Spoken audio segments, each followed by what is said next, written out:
കിളികളെ കണ്ടിട്ടില്ലേ? അവർ പഠിപ്പിച്ചു തരുന്ന ഒരു പാഠമുണ്ട്. ഒരു കൊമ്പിനെയും നാം കൂടുതൽ ആശ്രയിക്കരുതെന്നുള്ള പാഠം. നമുക്ക് സ്വന്തമെന്ന് തോന്നുന്നവരോട് നമ്മൾ എന്തും തുറന്ന് സംസാരിക്കും. എന്നാൽ അവരിൽ നിന്നും പ്രതീക്ഷിക്കാത്ത വാക്കുകൾ വരുമ്പോൾ നമ്മുടെ മനസ്സിനെ അത് വല്ലാതെ മുറിവേൽപ്പിക്കും. ജീവിക്കുവാനുള്ള ഒരവസരവും നമ്മൾ പാഴാക്കരുത്. കാരണം ജീവിതം തന്നെ ഒരവസരമാണ്. ഒന്ന് കാല് തെറ്റി വീണാൽ പിന്നെ തീർന്നില്ലേ ജീവിതം? പിന്നെ എന്ത് ജാതിയാണ്, എന്ത് മതമാണ്, എന്ത് നിറമാണ്, അതിനൊക്കെ പിന്നെ എന്താണ് പ്രസക്തി?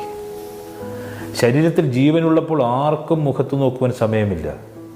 മരണപ്പെട്ട് കഴിയുമ്പോൾ ആ മുഖം കാണുവാൻ എന്തൊരു തിരക്കാണ്. ജീവൻ പോയിട്ട് മുഖത്ത് നോക്കുന്നതിനേക്കാൾ എത്രയോ നല്ലതാണ് നമ്മൾ ജീവിച്ചിരിക്കുന്ന സമയത്ത് പരസ്പരം ചിരിക്കുകയും സന്തോഷിക്കുകയും ഒക്കെ ചെയ്യുന്നു.